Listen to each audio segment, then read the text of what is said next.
변화는 여러 곳에서 빠르고 또 조용하게 다가옵니다. 그럼 평소에 대중교통 많이 이용한다고 하셨는데 네네. 혹시 중국 자동차도 타보신 적 있으세요? 아니요, 따로 없습니다. 지금 내리셨던 버스 중국 전기버스인데 알고 계셨어요? 아니요, 몰랐어요. 네, 몰랐어요. 혹시 네. 일반적인 버스와 이용했을 때 차이라던가 이런 걸 좀 느끼셨나요? 딱히 느끼지는 못했어요. 근데 중국계 맞나요? 예, BYD라고 중국 전기버스인데 전혀 모르셨어요? 네네. 우리가 오늘 출퇴근길에 탔던 버스는 중국산일지도 모릅니다. 중국에서 만든 전기 자동차는 저렴한 가격을 무기로 승용 시장보다 심리적 저항이 적은 상용차 시장을 장악해 들어가고 있습니다.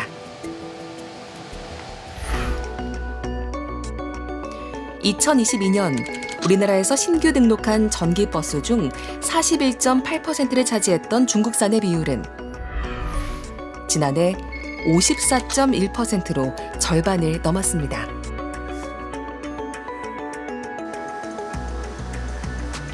전기차, 나아가 세계 모빌리티 시장의 변화를 읽기 위해선 BYD란 중국 회사를 기억해둘 필요가 있습니다.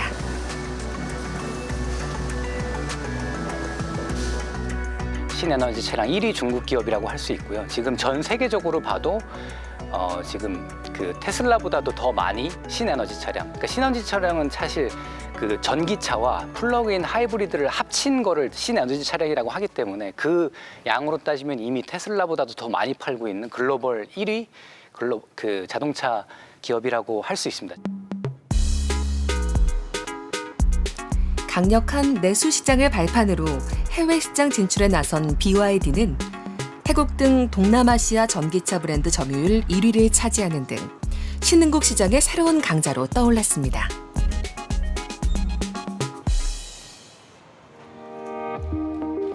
그 자신감을 바탕으로 2년 전 전통적인 자동차 산업 강국인 일본에 진출했습니다. 기술력과 가격 경쟁력을 내세운 BYD는 선진국 시장에서도 성장 가능성이 있다고 자부합니다. BYD のその特徴である、バッテリーメーカーから始まっているっていうところで、バッテリーをやっぱり社内でその内製できてるっていう部分がコストアドバンテージには大きいんじゃないかなと思いますね。日産の場合でも、テスラの場合でも。要はサプライヤーからそのバッテリーを調達しないといけないって言ってるところ、そこが BYD は社内でバッテリーを作れるっていう、ここのやっぱりコスト競争力っていうのは車両価格にもだいぶ影響があると思います。 지난해 일본 시장에서 1,400여 대를 판매한 BYD 재팬은 23개인 전 시장을 내년엔 100개로 늘릴 계획을 세우고 있습니다. 輸入車の中でも上位に来れるようにこれから少しずつお店も増やしてまたお客様にもご購入いただいてどんどんBYD のファンを増やしていくというのが我々の仕事ですから、みんなそれをもう一日も早くできるように頑張ってやってますね。 국내 버스와 트럭 시장에서 점유율을 늘리고 있는 BYD 코리아도 상용차를 넘어 승용차를 한국에 출시하기 위한 인증 절차에 들어갔습니다. 선진국 시장에 도전장을 내민 중국차는 중저가 이미지를 벗어내기 위한 노력도 적극적입니다. 고급화에 나선 BYD는 올해 열린 베이징 모터쇼에서 우리 돈으로 약 2억 원짜리 전기차를 선보이기도 했습니다. 전기차로 넘어가면서 중국 차들이 갑자기 원래 그러지 않았는데 이제 좀 리딩 기업 쪽으로 많이 가고 있는 상황이거든요. 경쟁력을 갖고 있는데 굳이 저가 전략을 고수할 이유가 전혀 없는 상황이라서 일단은 고가 전략으로 많이 좀 추세를 전환을 하고 있는 상황이고. 전기차 경쟁은 차세대 모빌리티 시장 선점이란 각국의 목표와 맞닿아 있는 부분입니다. 이 디지털 기술을 경제 안보로 보기 시작하면 굉장히 많은 면에서 충돌을 할 수밖에 없거든요. 또 하나의 이유는 디지털 기술은 민간도 많이 쓰지만 군대에서도 쓰는 이런 국방의 기술이기도 합니다. 그래서 자연스럽게 디지털 기술의 접점을 형성하는 국가하고는 이 패권의 문제하고도 맞닥뜨리게 되는 거죠.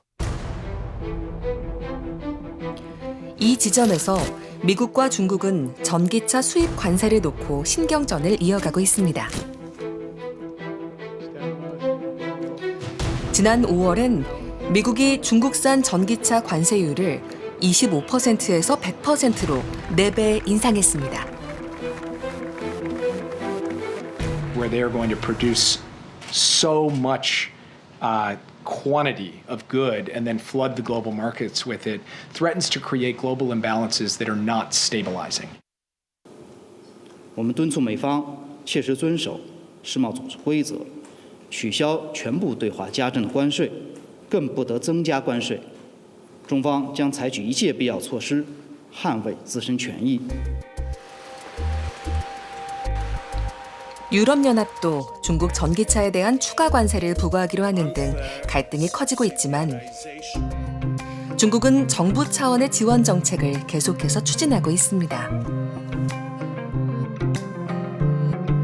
중국은 공산당에서 거시경제의 불균형을 해소할 수 있는 산업 부문을 찾아내고요. 그 산업 부문의 기술 이전이 필요하다고 한다면 강제적인 방식과 인센티브를 결합한 법률을 마련을 합니다. 그리고 나서 기술 이전이 마무리됐다고 한다면 이제 어마어마한 재정 지원을 통한 우리가 흔히 보조금이라고 얘기하는 전략을 통해서 산업을 성장을 시키는 거죠. 기본적으로 이제 석유 의존도랑도 조금 관련이 있는데요. 이제 중국 쪽은 2019년에서 23년 사이에 약 5년 평균 정도로 보면은 이제 70에서 74% 정도의 대외 석유 의존도를 보여주고 있습니다. 결제 역시 당연히 다 미국 달러로 하고 있는 상황이라서 미국 달러에 대한 의존도라든지 비축량에 대한 부담감 그리고 이제 대외 의존도가 높다 보니까 에너지를 전기나 이런 쪽으로 하고 석유에 대한 의존도를 줄이고 싶다 이런 또 큰 그림이 있는 걸로 파악을 하고 있고요.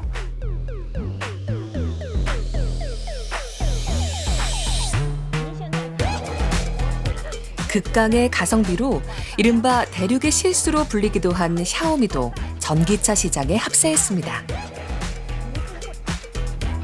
이 차는 샤오미의 첫 전기차 SU7입니다.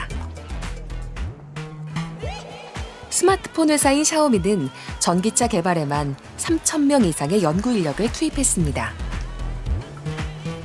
20년 안에 세계 5대 자동차 제조사가 될 거란 목표까지 밝혔습니다.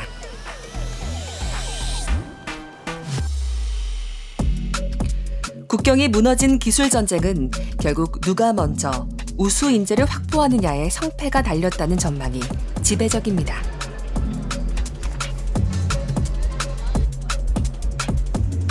아직 아무에게도 주도권이 가고 있지는 않은 상황이고 되게 혼란스러운 상황이어서 모든 기업들이 그 주도권을 쥐기 위해서 정말 많은 연구 개발 비용과 인력들을 투자를 해서 이제 어떻게 보면은 지금 그 스마트폰 시장에서 애플이나 삼성의 위치를 선점하기 위해서 지금 많이 노력을 하고 있는 상황이라고 보시면 됩니다.